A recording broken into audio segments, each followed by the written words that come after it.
running the same strategies if they decide to run some top lane priority, or if they just look on game by game, where do we attack the other team's potential weaknesses, which for Cloud9 would be, why don't you just go for the new guy and gank Incarnation a bunch? Why not go for the new guy? How big is the solo queue champions pool? We'll have to see. Incarnation doesn't look to be getting hit too hard here. Is one LeBlanc is banned by Cloud9 themselves, so Bjergsen can't get that. But focus on the Alistar and Sejuani here from Team SoloMid. Yeah, Alistar is a pick that we'll be seeing more and more in competitive play. It was heavily picked and banned in the European LCS. So much of the early support game is about roaming right now, and Alistar is one of the best in doing so. Pretty swift picks and bans, nothing crazy fast. Both teams know what they do not want to be facing right now. Team SoloMid, however, definitely taking their time with the voice of Loco Doco here just behind them on stage as they finish this one up. Yeah, it's always interesting to see how the picks and bans change after major international events like MSI. Even though Urgot was this incredibly high priority pick there, he's been less so in the new competitive seasons across China, Korea, and Europe.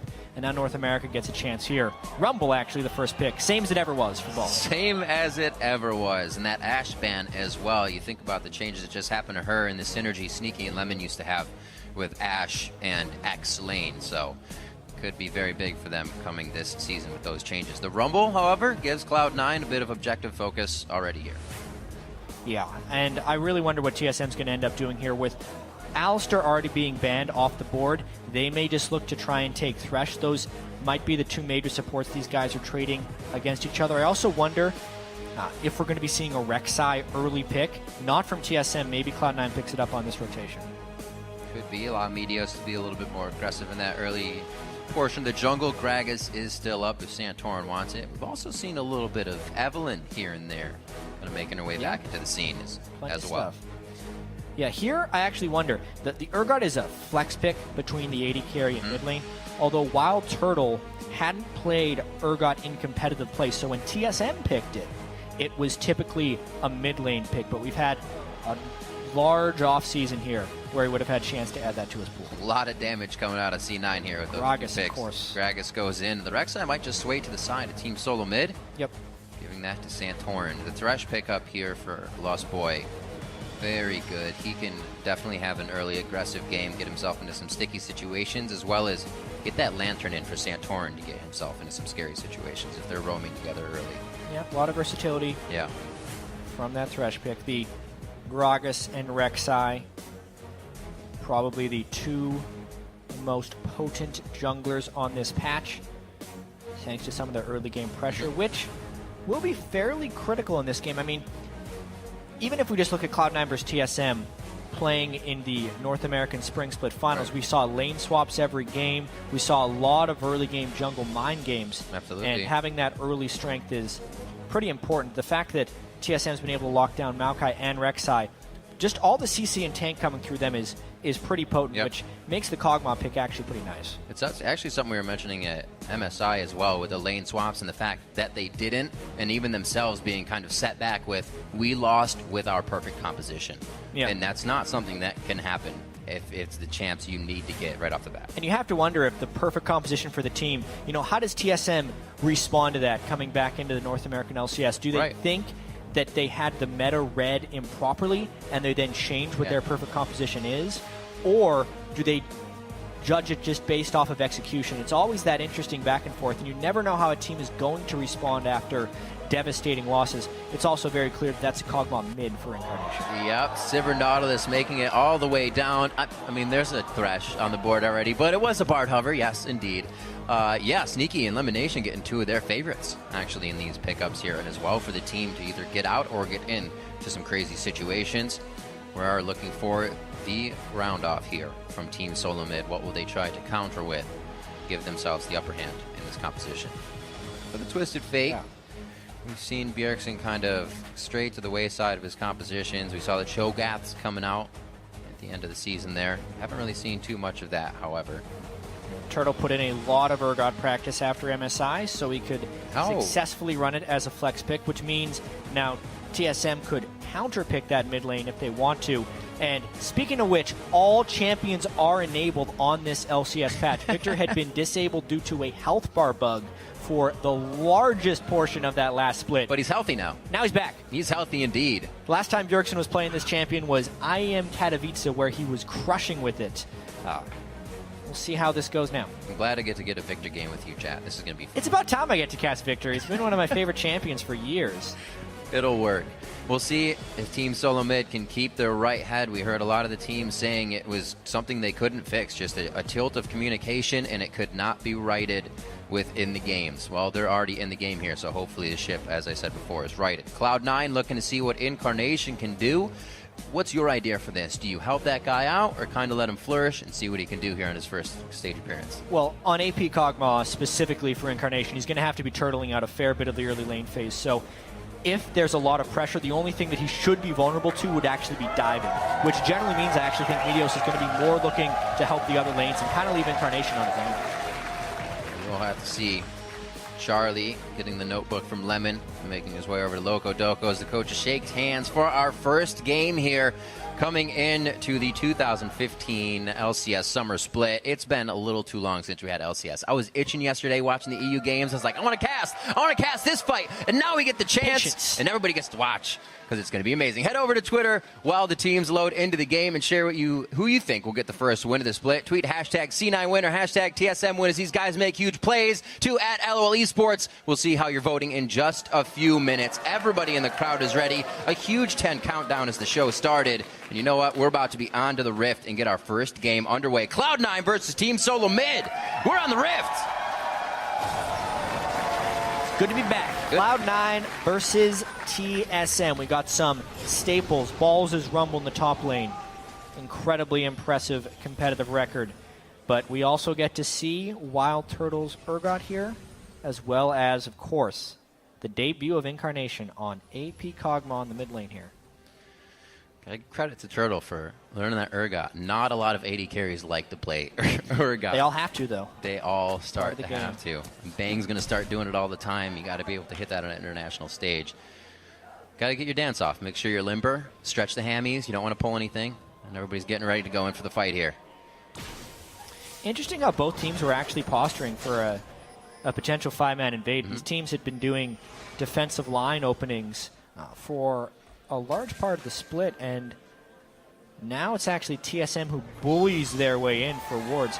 They actually end up winning this one fairly heavily, because what ends up happening when a team five-mans at level 1 is they will invade for the wards, and oftentimes teams will fall back and then slip around the other side of the map to get deep wards of their own. But right now, TSM is the only team that was able to get 2 deep wards. So now TSM has knowledge of the blue side of Cloud9's jungle, but Cloud9 doesn't know a damn thing. Watching last night as well, I rewatched the finals, and something like this happened exactly where Meteos headed over, got a quick ward on the Raptors, so Dyrus couldn't do anything if they were really going to get the split, and he wanted to kind of sapling out the Raptors there. So a little bit of a change up as well for that 5v5 to be pushing C9 off the top side of the jungle. Nice by Team SoloMid. We're going to start off with the doubles. It's going to be down at Gromp as well as up at the Krugs.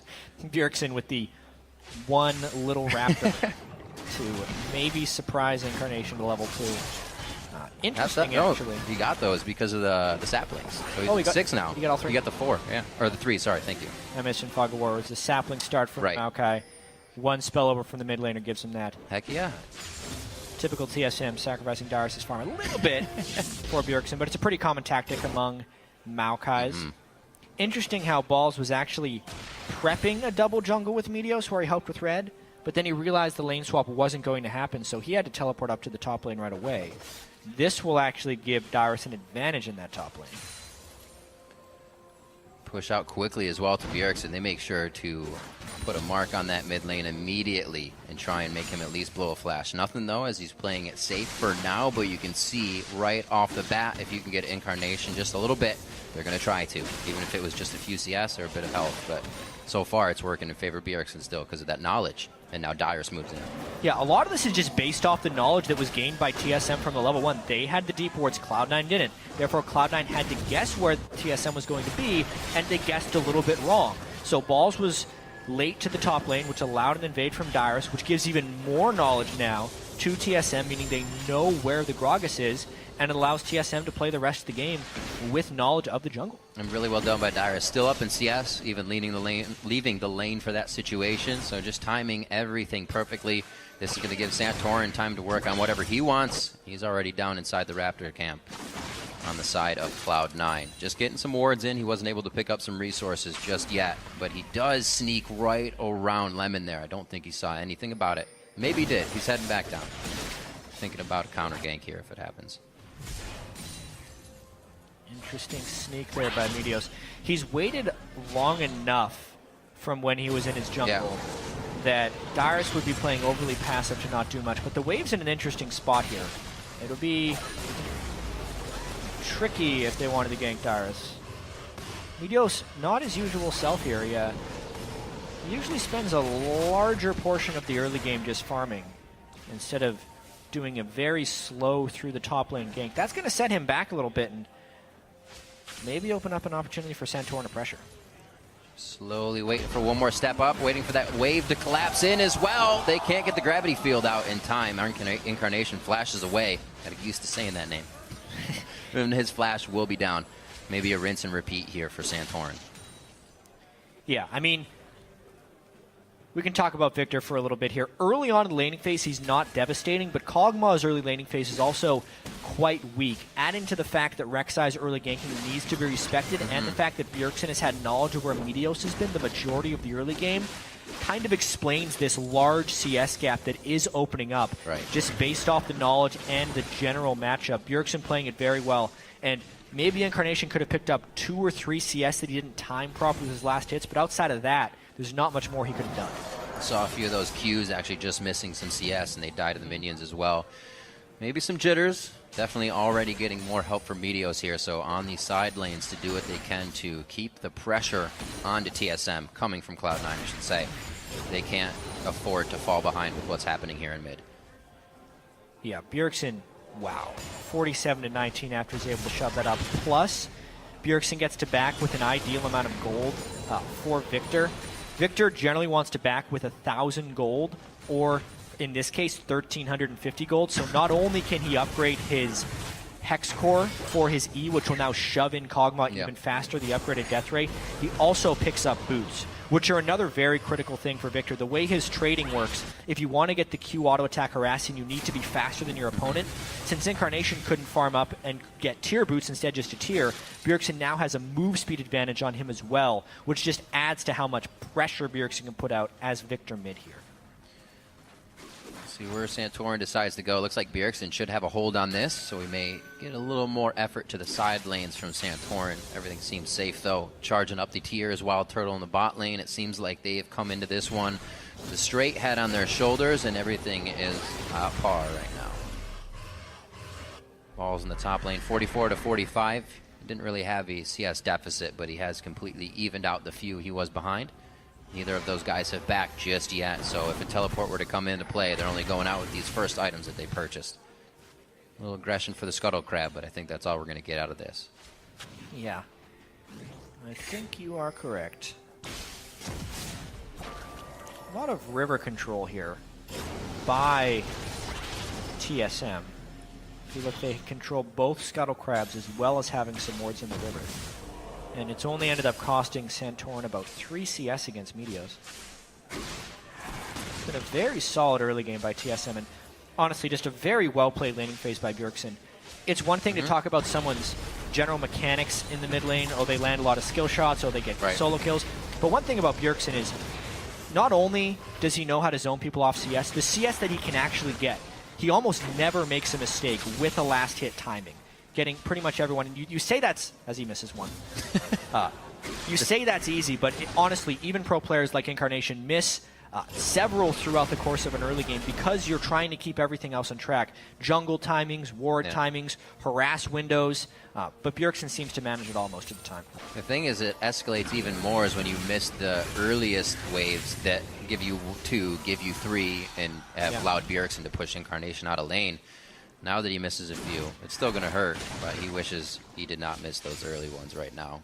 Not looking good for him. He did go back and get the tier, still has Ghost up for a bit of safety here. And he knows the fear of Santorin now back somewhere in the jungle. Dyrus, a little bit of roam as well. So it looks like they're going to start getting that chokehold onto any of the resources that Cloud9's going to want. And if we can't get blue to Incarnation, that's going to be very hard for him to do anything. Yeah.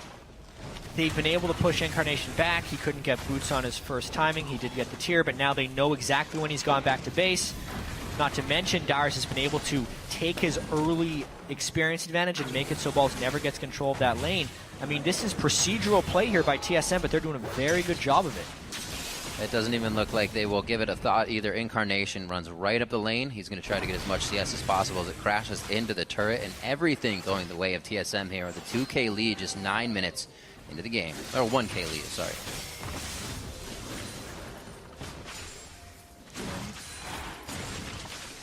Always wondering how Cloud9 will play with the roster change. No High here to try and help him out. Santorin, big time gank coming down on a Balls. Who's pushed up? Got him. They're going to just be able to sit on the equalizer here. And good flash out as he makes sure he gets all the crowd control out of Dyrus. Balls stays alive. I don't know if we're going to be able to get anything from Meteos out of the bottom here, but it would help a lot for C9. Another gank through the lane there for Meteos. They don't even have brush control for this gank, so a sweeper on Elimination, but he hasn't swept that brush. I think it might just be a brute force type thing here. Getting out of there. It's a lot of people. Cancel TP. Yep. Interesting. It would have been a Rumble teleporting in without an ultimate. But knowing TSM had no teleport support, this could be a tower for Cloud9 if they want it. Smart play overall, actually. It looks like Balls may actually get to the top lane and stop Dyrus from doing too much damage to this as well. Dragon's up. But with that teleport stop, I don't know if C9 feel they have the majority to take this bottom half of the map. Incarnation is just set so far back by that laser, and now not having blue, he keeps eating that damage. Still about 40 CS behind. Bjergsen. I really like what Bjergsen's done with his Victor build. He's gone for the second upgrade of the Hex Core, so he's augmented his Q as well. And what that does is it gives you a quick move speed burst every time you Q. The thing with that is Q's a two-part spell on Victor, so it does a small amount of damage, but then it powers his next auto attack. So what Bjergsen is doing is he's using the Q for the move speed, then walking into auto attack range, getting the empowered auto. And the extra thing is with Victor's Death Ray, it's an instant cast from the point of origin. So when he gets close enough to be in auto attack range, it's an undodgeable Death Ray, which will always hit Incarnation. So it's this incredibly reliable, high potency harass that he is pushing Incarnation out of lane with. And he's now 50 CS up onto Incarnation this early into the game. That is absurd. Not getting any easier. Definitely using his veteran status here on the stage to work past any jitters that Incarnation could be having. Yeah, this is what happens when you're really far ahead of your lane opponent as Victor, and why move speed can be so important, because it's those guaranteed death rays and the incredible amount of damage that puts out. Well, teams are definitely taking note of this, because you can see Santorin also dismantling Meteos' jungle, which this mid lane pressure is now hurting Meteos because he's having to cover things, and it's kind of falling apart here. Cloud9 has moved the bottom lane up to the top here, and they're going to try to start dropping some turrets after they got the bottom one. Doesn't look like it's going to go down too fast with the TSM protection. Knowing that High was kind of the core shot caller for these guys, Lemonation definitely having a voice in there as well. Right. High would be very calm and vocal during fights. Yeah. Maybe Incarnation can still kind of bring that to the team. Meteos said don't expect too much out of Cloud9 at the start. If we look back to last split as well, Cloud9 was actually one of the most passive teams pre-15 minutes as far as kills and deaths. So typically they would kind of farm out the early game, and then they excelled in the mid to late game. Right. This is actually only a 700 gold deficit, which, considering the 50 CS difference in that mid lane, isn't that bad. If they can keep their turrets generally alive, they could still have a nice mid-game power spike here. But it will depend on that shot call. Yeah. A lot of pressure going towards Incarnation every so often. They don't stick with it, though. If they don't hit him, they leave, and they'll be back within a few minutes. It's not a tunnel onto this guy to kill him. They know exactly what they want from the side of TSM. Just banking on this 1,000 gold lead. They're getting pretty much everything they want. Slowly, but surely. Should be a trade here. So 2 turrets now for Cloud9. Hopefully some deeper wards can be placed to stop anything from coming out. get Santorin's location. Still taking Meteos' jungle, though, so I guess deep wards aren't really helping because they need him defensively right now. And Incarnation is just so far behind on his item timings. Normally you need Tier and then Ludens onto Kog'Maw before you even get there. He's still 500 gold away from his needlessly large rod, which is really far behind. Although Dyrus is pushed up with no turret. Bad place to be. Cast on the hunt. Doesn't look like he's going to get any help up here. He should go down eventually. The rest of the team is working on Dragon towards the bot lane. And Dyrus is going to go down for the better, you could say. Somewhat. If Meteos is going to be up there, though, that's just not a place that Dyrus needed to be. It's true.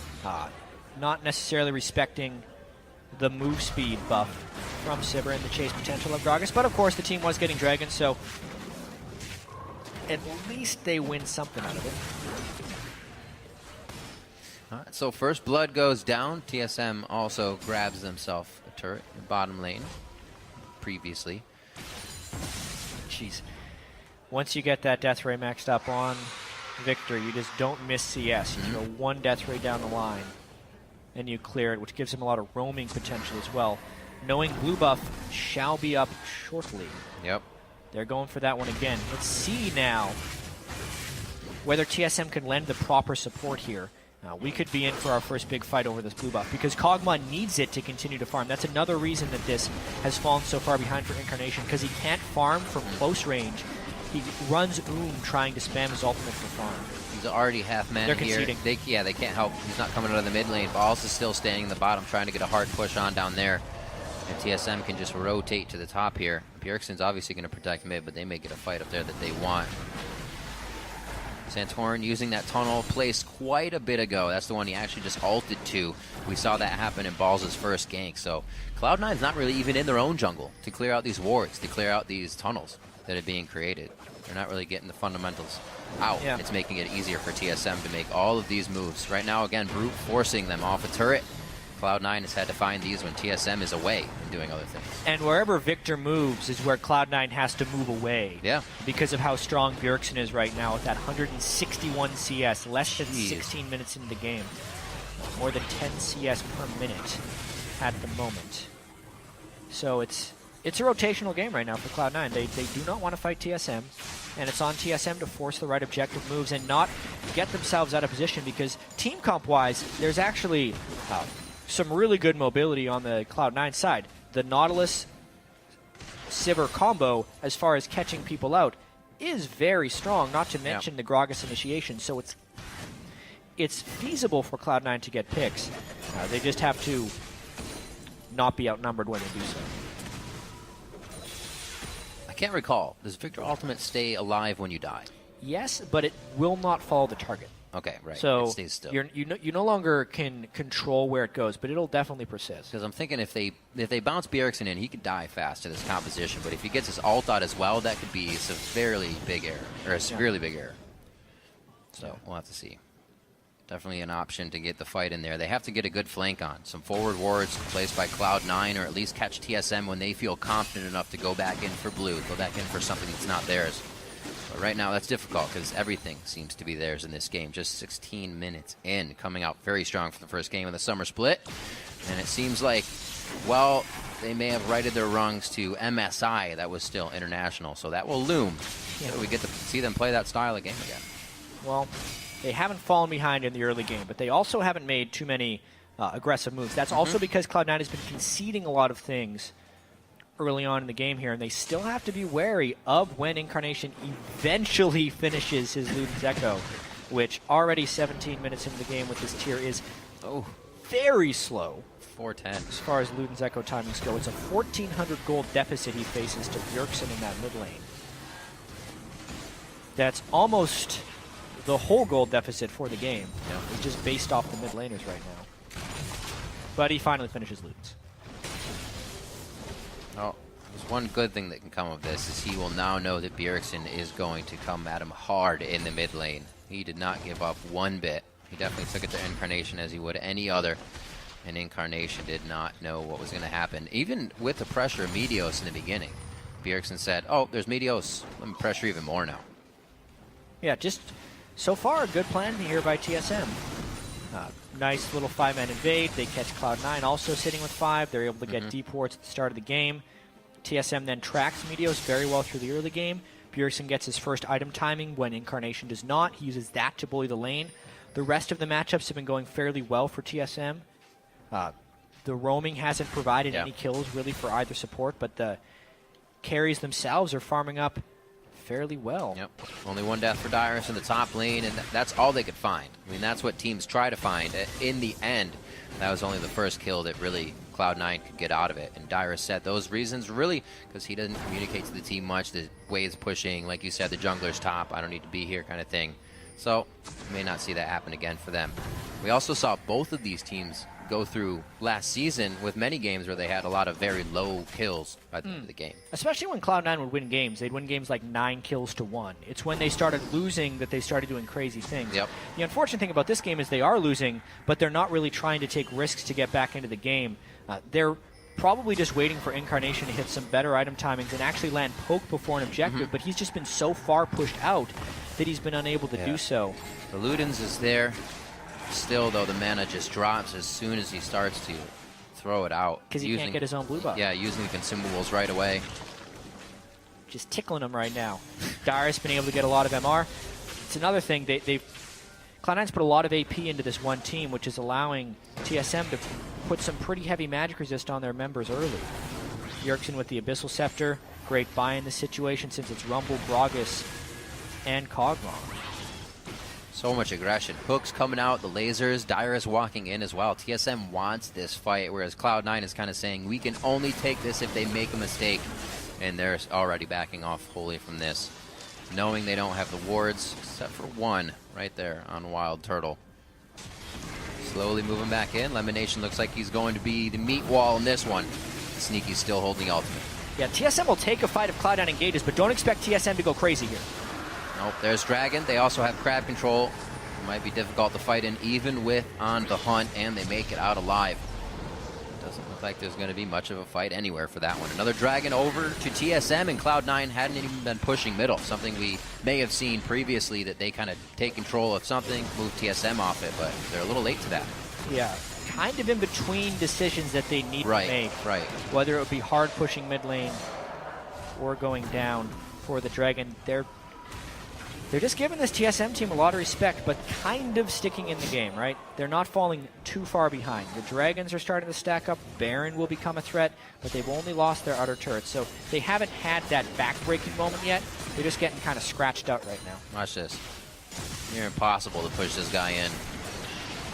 Oh, if they get enough poke down. See, that was hit. Incarnation did get a blue buff for the first time this game, and let's watch this Luden's poke. They're just going to set up camp outside here since they know there's some TSM people that have to go back. There it is. And they're going to delay the backs until they can get that mid lane turret. Especially coming up, he just hit level 12, so that range gets very big. Even his first level, he's like, this doesn't feel long enough. Level 2 and level 3, they both feel really good, and they're already starting to use it. Incarnation moving up with the tank line of Lemon Nation and Meteos with him. Looks like Meteos is still going to stay in the jungle, make sure they can get their wards pushed forward, and the first time they're really starting to put their foot down here. They did catch TSM after that Dragon, but we'll see if C9 can follow up with this and keep it going. Yeah, all you need on an AP Kog'Maw, Luden's and a blue buff. Plus tier. You did it. So much base damage. Stayed alive in lane. It was rough. 231 to 171 there. Now, as a full team of 5 cannot be stopped by just Dyrus himself, and the team isn't really ready for it. Bjergsen actually wants to get his blue along with Santorin over protecting that turret. They feel like the fight overall may be theirs, so not worried to give this up. Yeah, poor play there by TSM. They heavily prioritized the blue, which isn't necessary at the moment. Now, they kind of sent half of their defense up to the top lane when they could have lost the turret anyway. They're going to try and get this mid turret down, but with home guard boots, Cloud9 can get back pretty quickly. It's going to be close. A little bit of Black Cleaver love for Wild Turtle, along with his Muramana that actually just finished. And that is 586 on Incarnation, so you can kind of see the difference between their tiers stacking. Yeah, so by the way, Black Cleaver and Muramana are insane on Urgot. Not only does Urgot's Noxian Corrosive Charge, the thing that locks on his Acid Hunters, give you Armor Shred, it also ticks physical damage very frequently, so basically he lands E on someone, and once his E is max, it's going to shred 50% of the opponent's armor for one spell, because that's the way Black Cleaver and the E will. You might as well just get naked. It's going to help him out real heavily in the team fights. We'll see. Stripping people down. Here comes Wild Turtle from the top. Oh, he's taking some poke, actually. The rest of the team gets cut off as they weren't exactly dancing together too well. They're still going to stay safe on this one. Looks like we have Sneaky pushing up in the mid lane. He's going to call some pressure over. He should be able to just walk right out the bottom as he clears that with a boomerang. So Cloud9's kind of giving TSM the dance now. They're able to protect a few things and also push them off with the turrets. Looking better. The longer they do that, the better the chances are for Incarnation to get a little bit bigger, a little bit stronger. Great job by Darius in that top lane as well, going down still 185 to 152. Righteous Glory's finished, so they can kind of counteract any of the kiting they want to do with Sneaky's ultimate here. It's just getting better for him. If TSM actually gets a fight on Cloud9 before Incarnation can get poked down, it's not going to be pretty for Cloud9. Bjergsen, we haven't seen any team fights in these 24 minutes. If not for that one gank fight, Darius would be approaching the record for longest game without a kill. Maybe we can get a separate one for longest game before the second kill happens, because we've gone a long time here with these guys just trying to trade objectives and conceding things. Again, it looks like Cloud9 just maneuvering around. I mean, we're wondering whether they'd be able to kind of cheat advantages like they used to when they'd fall behind in the game and just avoid fights. They're doing that just fine in this game. TSM unable to pull the trigger on multiple occasions, whereas Cloud9 is rotating around and keeping a pretty strong presence here. I can't imagine how these guys are going to assess the fight. They haven't done it in a while. Bjergsen's probably going to one-shot someone that they're not expecting it. Everything's going to kind of just happen immediately. Everybody's going to be like, whoops, didn't realize it. Oh, this works. It's going to be a very interesting fight. I don't think we've ever had this much of a gap between two and as many items built as they have on each champion.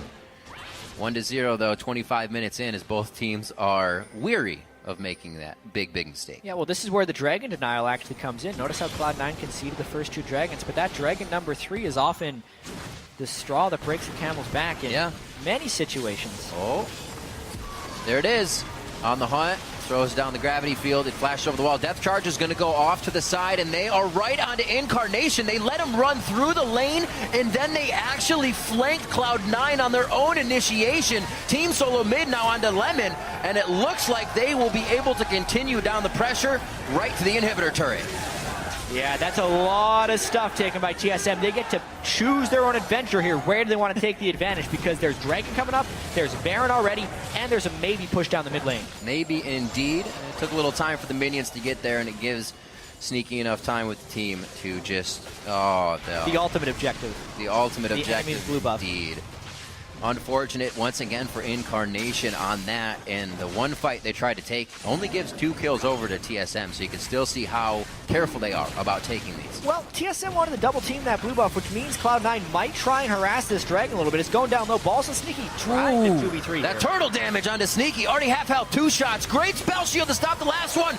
Sneaky can't get another shot on a turtle. That lantern was amazing by Lust Boy. Now Balls overheats in the fight. Lemon stuck with the rest of the team, and Meteos on the top side here. So split on either side of the dragon. Nobody going down just yet, but they finally find all the HP of Bjergsen and cut him down. Both summoners used there, and it looks like TSM backs off. They do get the dragon.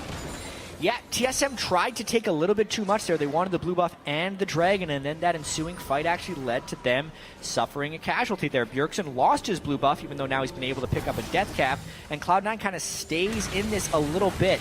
Being down 3 dragons to 0 obviously is an incredibly hard thing to come back from, but at least the gold is still close. So one more tier stack by Incarnation, and he's all Seraphs embraced up, so that's good for him. We saw the damage there coming out of Wild Turtle in the fight versus Sneaky. Everybody kind of can gauge the damage now. They know what they're going up against in these fights. Baron is definitely going to be an option quite soon. Cloud9 would love this. Dragon number 4 means even more of that taking time bomb number 5. And getting Baron would easily help them push down a few of these turrets here. They need it. Getting flanked that hard on their own engage was not what they wanted. Yeah, I wonder when Darius will pick up home guard boots, because there's a potential that could be a game-changing fight. All TSM is worried about right now, I feel like, is just getting on Incarnation and making it so he can't poke. If Incarnation can stay in the back of these fights and poke, it's going to be huge. Watching this fight once again, it's a very slow collapse in by both teams because the Dragon was so contested and slow since it was a 2v3. Watch the positioning here. TSM had to respect this, but Bjergsen tries to come in the side with a flank, and he doesn't have his ultimate because it's been so recent since the last fight. And Meteos singles him out very well with the body slam for the stun and the ultimate to knock him back, which is what Meteos is going to want to do in pretty much any of these fights. Meteos needs to track his cooldowns very, very well because he wants to use his ultimate to disrupt Wild Turtle's position reverser, which is very key, but also he wants to use it to throw Bjergsen back, so it's really whichever one or opportunity comes first. And it's difficult. He's basically the only one. You have depth charge and anchor toss, but those aren't going to hit immediately. So you're right. It's going to be quite difficult. We did see, though, that caveat of grabbing Bjergsen with his ult down. You said he isn't able to crush everybody right away in the fight. So if they can keep doing that, kind of that is their prerequisite for the fight, they should be okay. He, however, has grabbed himself now a death cap. Also on that leveled up trinket. 315 CS to 227, just about 100 over right now in Incarnation. This is, like I said, Seraph's Embrace has been finished. A little more protection from him, but I don't know if there is enough peel unless Lemon Nation is hip and hip with him and Meteos in a fight. Yeah. It's going to be tough. The peel will be rather difficult. Sneaky, known as the best AD carry in the North American region, though. Yeah. Especially going Blade of the Ruined King, so he's going to try and peel a little bit for himself. It's always an interesting choice between Bloodthirster and Blade of the Ruined King. This time with Bork, a lot of that has to do with some health stacking going down on the other side between Darius and Santorin, but not much armor. Plus, when Rek'Sai gets close and knocks him up, being able to use the Blade of the Ruined King active and then shoot backwards, especially on Sivir, who already has a lot of move speed from her passive and ultimate, will make the kiting very potent for Sneaky.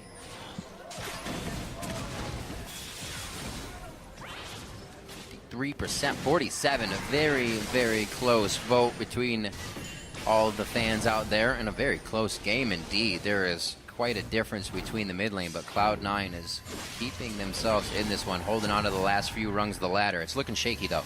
A few more engagements like what we've seen from TSM, and the inhibitor turrets will be no more. We can already see Incarnation ready for what could be some of the final battles. The Sorcerer Elixir are there for him for a bit more damage since he's behind, and already puts another Blasting Wand in there.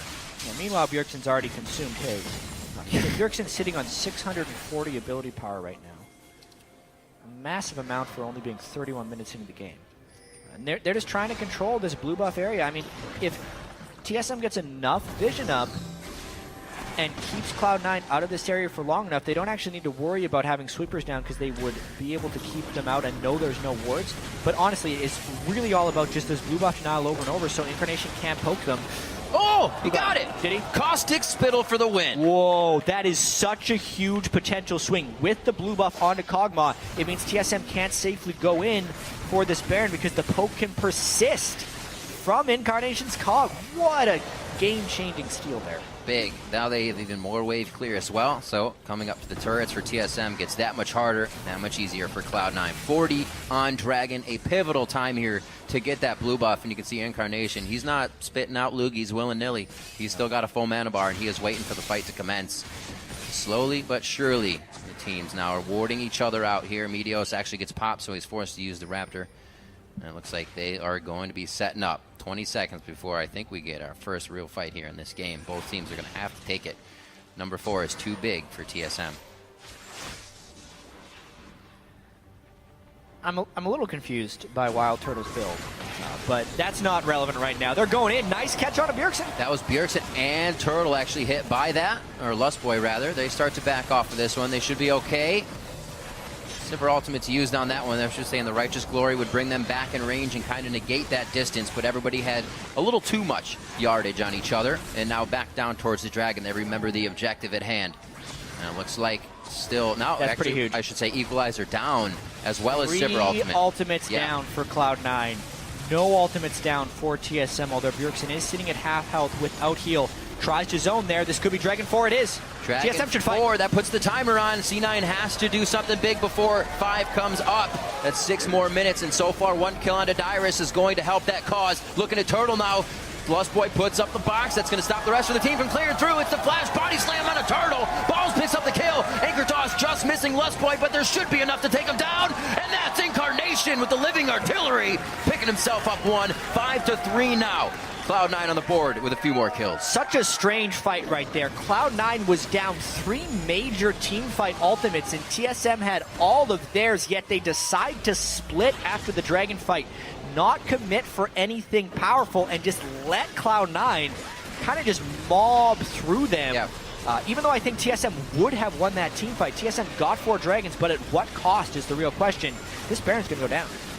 Eat it alive. One good thing about having a Kog'Maw as well, that Blade of the Rune King only to boot and chunk down that beast. Baron goes over to Cloud9 after being on the back foot practically all game. 34 minutes in, they finally may be able to put their foot down and push some waves. Let's check this out again. Yeah, I mean, watching this, yes, Bjergsen's a little bit low, so he ends up giving a lot of respect, and he's probably making the call to fall back because he himself is a little bit low. Dyrus had other ideas because he goes all the way in. The Caustic Spittle ends up zoning them out, and at this point, TSM scatters. If only they could have stuck together and all fallen back through the same choke, that would have lined up for Bjergsen's full combo to kill the team. But TSM splits up. Cloud9 stays together, and they also avoid Bjergsen, kind of the two things that need to happen for them to win a fight. But with 3 ultimates down, it's remarkable that they could win that fight. Remarkable indeed. That blue buff Incarnation got back as TSM was stealing it, wore off just as they got to Baron, so it was perfect for that Dragon fight, and it really did become one of the bigger plays that Cloud9 has had throughout this game. See what they can do here at their first set of inhibitor turrets. TSM really hasn't reached this point yet. They had a few good fights and then were staved off. Cloud9 here a bit closer now with a chance to keep going as the ultimates that all 3 that they used are back up now. Yeah, and the Baron buff. TSM with people back in base, although the tower sieging from these two teams is not that great. Yeah, Sivir and Urgot are the AD carries trying to get it from both sides, and this is a brute force teleport engage. Dyrus coming in from the backside there. Did not see that, but Cloud9 forced to use the Sivir ult to put themselves back in the fight. There's 2 for Incarnation. Looking for a 3rd one. Actually puts more damage on the Turtle, so he cannot stay in the fight. Bjergsen with a sliver of health gets out of this one, and it looks like they are going to have control of the inhibitor. And with the Baron buff, this could be Cloud9 winning the game if they play their cards right. Bjergsen did not go down, so maybe he can hold them off. Cloud9 is going to take a whole bunch of advantages off this fight. Bjergsen does not have home guards right now, which allows them to get the inhibitor, but they don't feel safe enough to stay against the all-powerful Victor right now. Maybe enough for a top lane turret if they don't have to enter the base.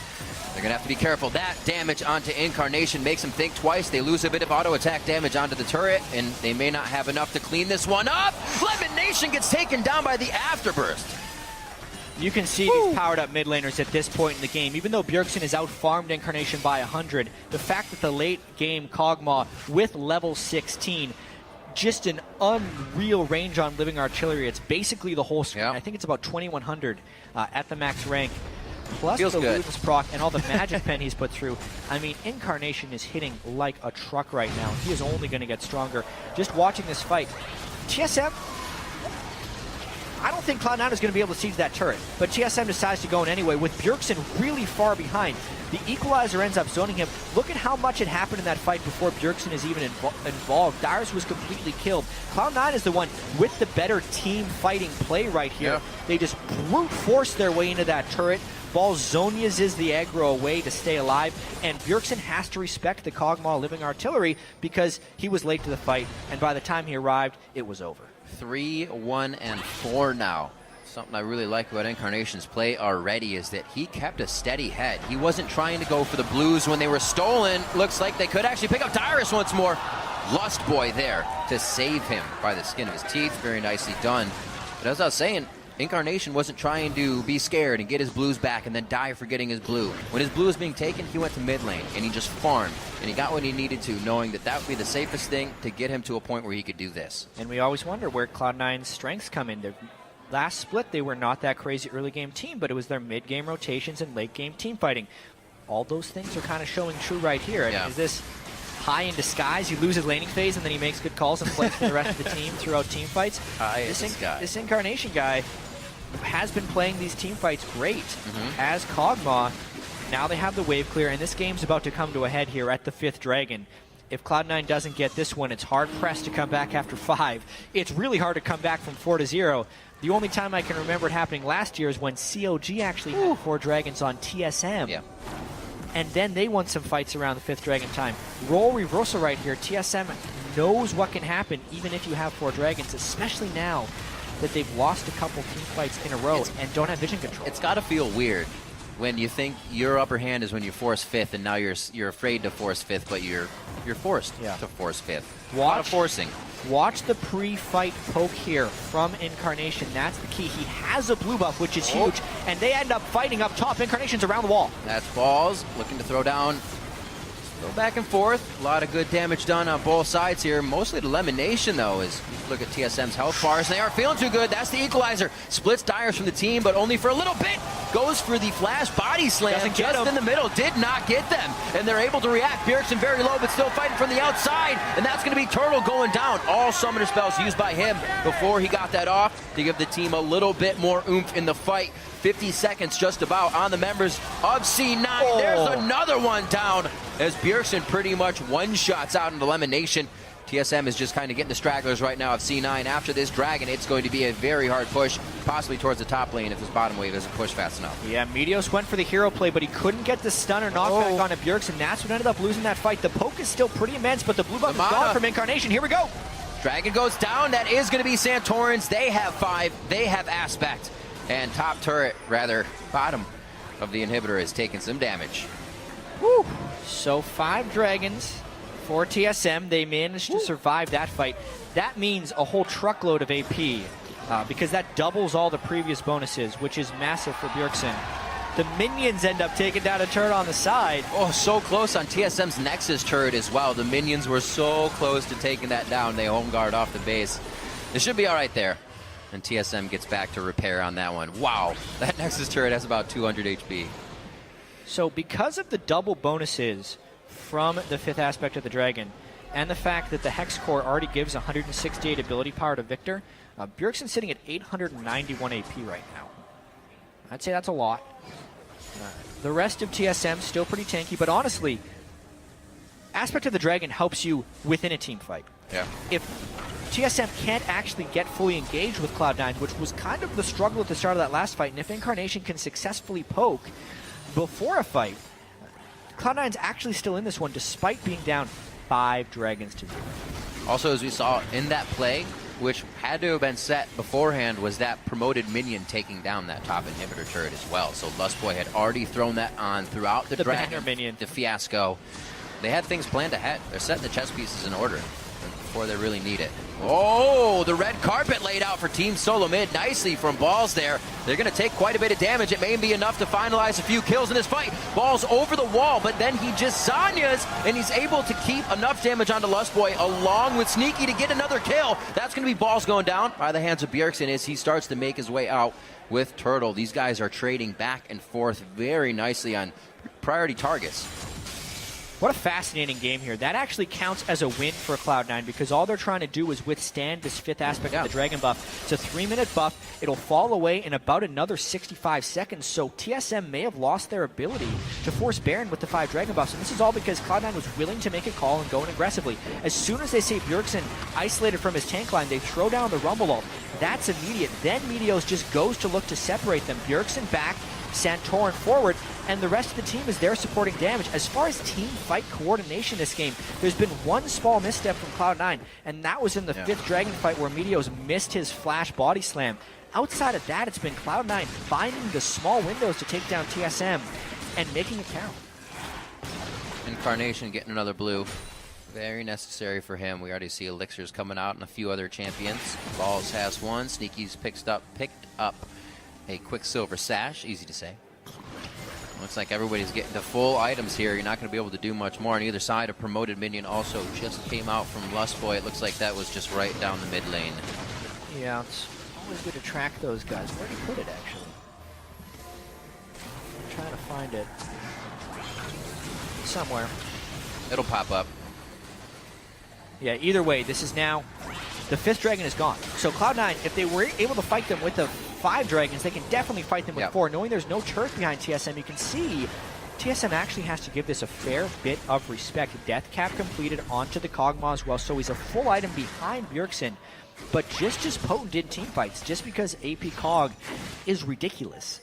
It's a bottom lane beauty down there with the big wave. Plus, the hyper late game Urgot versus the damage output of a Sivir. Unless Wild Turtle can swap Sneak in and kill him quickly, the Sivir will be doing more damage throughout the fights. 5 dragons down, now only 4 dragons down. Cloud9 remarkably still in this game, trying to win their debut with their new mid laner Incarnation. Oh boy. Well, they can definitely figure out what's going on and fix mistakes mid-game with this composition already that we've seen. We know that Incarnation, as we said before, can keep a steady head in the game. Meteos was back and forth, although having a bit of trouble in the jungle at first, finding ganks. Still kept the team in for the fights, and that promoted minion was in the bot lane. Yeah, and it's doing work right there. Lustboy finding the right lane, perfect lane to promote the minion, because they know they're going to be playing this around the Baron right now, and someone needs to go down and deal with that giant minion wave, but they have to fight now. That choke point, though. That Luden's hit coming out as well. They're going to wipe down Team SoloMid here. Bjergsen very low, can only do a few things from the outside, and he might cast his last ability here. His death comes from the explosive cast, and a slam of the belly coming in from Meteos. A triple kill for Sneaky. Ball's chasing out Dyrus, and potentially an inside the park ace here, as Dyrus won't be able to do much for the team but run away. That choke point that TSM walks through, Cloud9 again finds the fight, giving up 5 dragons throughout the game, but now with 50-second death timers across the board, and Maokai's the only one surviving for defense. This could be Cloud9 winning their first game. Very nicely done. They are going to rush up the mid lane, Jet. It took quite a while. We had 1 kill for 23 minutes in this game, and now it surmounts to 15-9, 45 minutes in, over 100 CS behind. Incarnation held his breath in that mid lane, making sure he could make it to the mid, make it to the late with his team. Dyrus doing his damnedest here to shut down Cloud9, who already had the head-to-head against Team SoloMid, and look to stretch it just a little bit more. 45 minutes on the clock. TSM trying one last time to go for broke on the stoppage, and Cloud9 pick up the first win of the summer split over Team SoloMid. Wow. Against the defending champs right there, too. Down 100+ CS in the mid lane. 5 dragons to 0. Yet Cloud9 wins the team fights down the stretch. The Rumble ultimates from Balls in the critical choke point. Sneaky staying alive in the team fights. And the Luden's procs there from Incarnation's Kog'Maw. It's just enough to take down TSM in 45 minutes. Enough indeed. Very nicely done by the team. Strong play throughout, keeping their heads up as well. It would be very easy for a new player to just kind of feel down and out and be quiet in that situation. To even have a little bit of tilt when you're 0-something 100 CS behind. And it just took a little bit of time. Cloud9 actually flourished where they always do, right in that mid-game delay. Mid-game team fights right there. Cloud9 comes up big once again. They know, though. You can see, they know. Look at this. We squeaked by. I think we squeaked by. Jack, the owner of Cloud9, is like, I was a little worried there when they had 5 dragons. Just a little bit. A little worried indeed. Let's get over to this damage chart and see what Incarnation did for his first day on the job. A lot of it. Incarnation doing 39,000 damage to champions, highest in the game. Yeah. Second highest was Stinky, 35,000. 31,000 for Bjergsen's Victor. That is generally how AP Kog'Maw works, though. He's almost always doing the most damage. This one, though, with the giant CS discrepancy, just had to hit that